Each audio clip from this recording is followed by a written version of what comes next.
Alrighty, hey guys, this is Think Outside the Cube, and here I'm going to give you a test drive of the Commander. This is a 2009 Jeep Commander Limited. It has basically every option except the 5.7 Hemi and four-wheel drive. The story behind this car was, well, we had the GMC Envoy, and my brother needed a car because he had just turned 16. And so, we basically started looking at cars that Mom liked because we had decided that we weren't going to sell the Envoy. We were just going to, give it to Corbett, just, pass it down. So, we looked at Honda Pilot, Mercedes GLK, which that had just come out. We were looking, it was early 2010 when we purchased, and we ended up coming across this car. This is basically everything my mom wanted. She wanted a Hummer H3, but Dad didn't like the stigma that those Hummers had, because just Hummers in general. So this was the second best thing in my mom's eyes. This is Jeep Commander Limited, as I said, 4.7 liter V8, rear wheel drive, pulls out the boat effortlessly, which is really what we needed.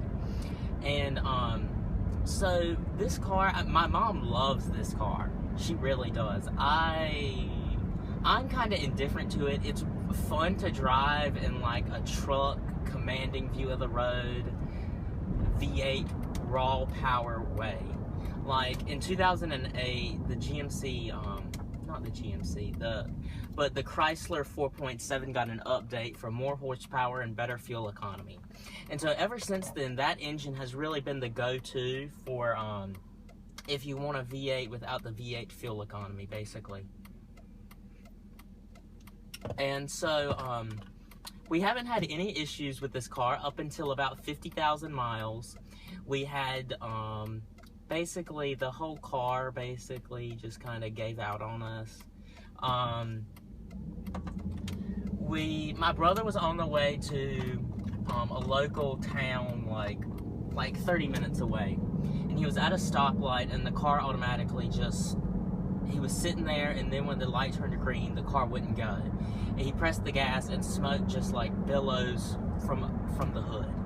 And so, of course, he's got his friend in the passenger seat, and they're both freaking out because, you know, it's their mom's car, or it's his mom's car, whatever.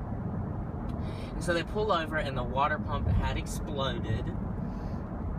And so, I mean, basically, it was all covered under powertrain warranty, yada, yada, yada. Basically, $8,000 worth of work done for free. Only thing we paid for was the fuel pump and preventative maintenance on the transfer case or whatever in the back, even though it's not full drive. I have no idea what they did back there, but they did something. And so we paid a few $100s, and of course we tipped the guy that helped us get the claim to Chrysler and all that kind of stuff. But really, this car hasn't been that bad of a car. Of course, when it all happened, we really, really wanted to sell it, or at least I did. I wanted to get a 2015 Honda Pilot Touring, but, you know, Dad said, well, we've got a lifetime powertrain warranty on this car, so I don't want to give it up. And so I respect that. So this car, let's get more on the driving dynamics. This car has a 5-speed automatic, and it's connected to a 4.7 liter V8. Power numbers, I completely forgot. They all run together nowadays. But it's got plenty of power. When you're towing, you do feel a little bit of hesitation. But if you turn on tow haul mode, it keeps the revs high, and you've got plenty of power. Going onto this entrance ramp, of course, acceleration is effortless. 55 to 75 is, and we're there. So, acceleration is really the strong suit of this car. And plus, you don't have to deal with the fuel economy of a 5.7 Hemi, because we really don't need that.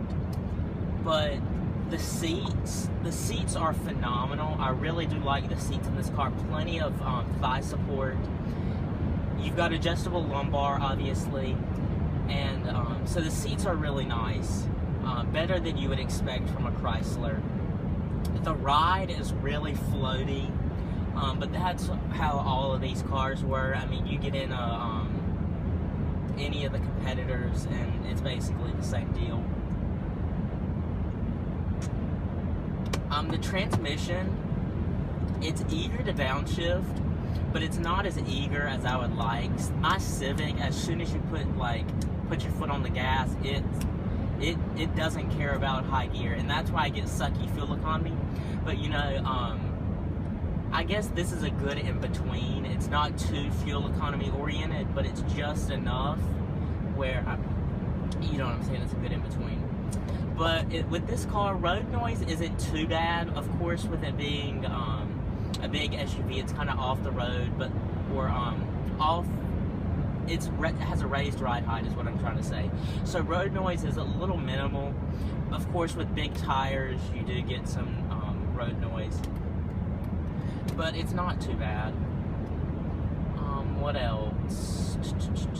Wind noise. Wind noise. You do have plenty of wind noise in this car, just because it's a big box rolling through the air. I mean, what do you expect? And of course, you can see how this ride is just, it's really floaty, which, I mean, having a firm Jeep would be kind of weird. But I mean, it's plenty fine. It's nothing I would complain about. But in conclusion, this car really is not a bad car to drive. It's a perfect highway car. It's so heavy that crosswinds don't affect it like you think it would. My brother's Patriot gets affected by crosswinds really bad. The Cube was horrible. Gosh, that car, you could barely keep it on the road if a big gust of wind came by. But this car, since it's so heavy, you don't have to deal with that. But yeah, that is, I'm trying to think of what else. Cruise control works good. It's not like the cruise control in the Charger that I reviewed, where it's all jumpy and stuff. This cruise control, it's pretty stable. It'll keep a speed when you set it. Going on this entrance ramp, as you can see, it car, plenty of body roll. You just feel like you're about to tip over. But I mean, that's an SUV for you. I mean, this is 2010. What kind of SUVs out there that were sporty, that were non-luxuries? I mean, you've got the Pilot, maybe. But let me do a little acceleration.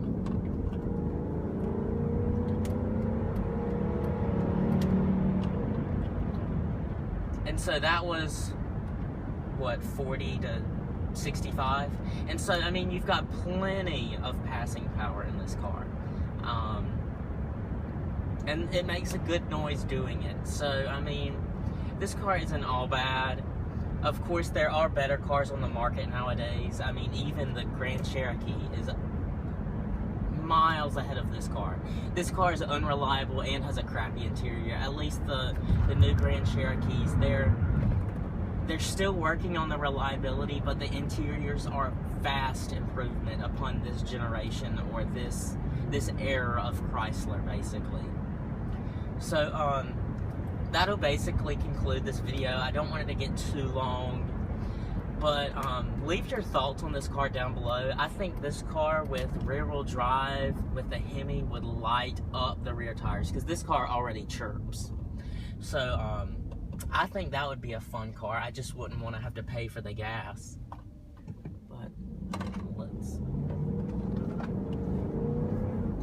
I mean, you can hear the tires chirp like that.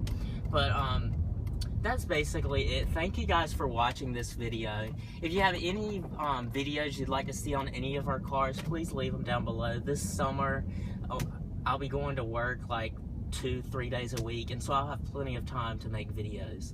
But thank you guys for watching, and I will see you in my next video.